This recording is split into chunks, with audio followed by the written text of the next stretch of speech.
আজকে আমি দাঁড়িয়ে আছি একটা বেগুন জমির উপর। এই যে বেগুন জমিটা আপনাদেরকে দেখাবো, এই বেগুন জমিটা সাধারণ পদ্ধতিতে চাষ করা হয়নি, চাষ করা হয়েছে মালচিং পদ্ধতিতে।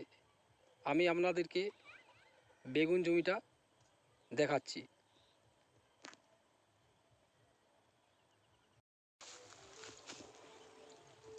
দেখতে পাচ্ছেন বেগুন জমিটা, যেটা সম্পূর্ণ মালচিং পদ্ধতিতে করা হয়েছে। আপনারা দেখছেন বেগুন গাছের হাইট দেখুন। আমি চারদিকটা ঘুরে দেখানোর চেষ্টা করছি। বেগুন গাছের দেখুন হাইট অনেক বেশি।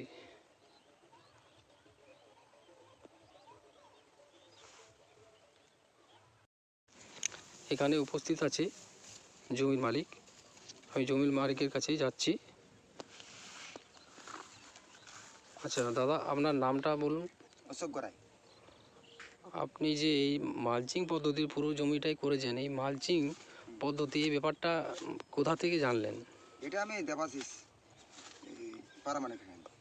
আচ্ছা, আপনি তো দেখছি পুরো জমিটাতেই করেছেন, তো এই যে মালচিং পদ্ধতিতে করেছেন, এটা সুবিধাটা একটু বললে ভালো হয়। সুবিধা বলতে মানে প্রথমত এটা জল ধরবে না, আর আচ্ছা এটা যে ঘাস হয় আচ্ছা ঘাসটা হবে না। ঘাসটা না হওয়ার জন্য আমার যে তেজটা সেটা পুরোটা জমিটা খেতে পারবে এবং কম তেজে কাজ হবে। আর ঘাস হওয়া মানে তো রোগ জ্বালা বেশি আছে, আচ্ছা পোকাটা বেশি আছে। আচ্ছা, আর পোকাটা যেহেতু ঘাসটা হয়নি মানে পোকাটা কম হচ্ছে। তাহলে আপনি তো সাধারণ পদ্ধতিতেও চাষ করেছেন, হ্যাঁ, সেই সাধারণ পদ্ধতিতে তখন আপনি মানে কতবার করে জমিতে ওষুধ দিতেন? ঘাস নিকে আলা, আর ঘাস নিকালে সেই ঘাস মরা দিতে হতো, আর গাছও ড্যামেজ হতো, আর আচ্ছা, স্পেশাল ওই তেইটাও খেয়ে দিত। আর এখন একবার তেইশ দিতে হয় না, প্রথমে যে তেইশ দিয়ে লাগিয়েছি আর তেইশ তো দিতে হয়। এই যে মালচিং পদ্ধতি করেছেন, তাহলে এখন আপনি মোটামুটি কতদিন অন্তর অন্তর ওষুধ স্প্রে করছেন? এটা দিন সাথে ছাড়া ছাড়া।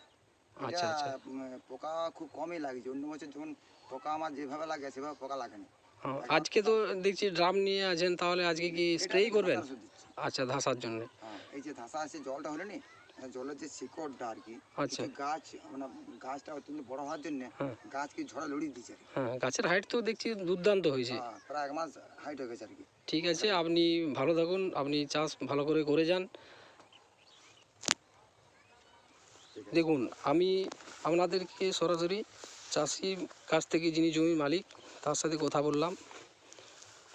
উনি ওনার কথা বললেন।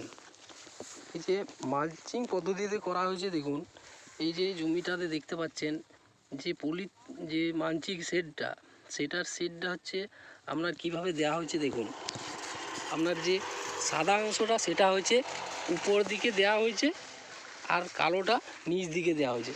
মানে কালোটা যদি উপর দিকে দেওয়া হতো তাহলে কিন্তু ওই যে সূর্যের তাপ সেটা সরাসরি শোষণ করতো। মানে কালো জিনিস আমরা জানি যে তাপ শোষণের পক্ষে উত্তম, কিন্তু যেহেতু এটা সাদা অংশটা উপর দিকে দেওয়া হয়েছে তাহলে তাপটা প্রতিফলিত হয়ে চলে যাচ্ছে। আর এটাতে দেখতে পাচ্ছেন যে পুরোটাই মালচিং পদ্ধতি করা হয়েছে। মালচিং করার জন্য আপনার যে জলসেচ দেওয়া হয়, যেটাতে সাধারণ পদ্ধতিতে করা হয়, সেটাতে আপনার 4-5 দিন অন্তর অন্তর সেচ দেওয়া হয়। কিন্তু যেহেতু এটা মালচিং পদ্ধতিতে করা হয়েছে, সেই জন্য এটা অন্তত পক্ষে 4-5 দিন বেশি যাবে।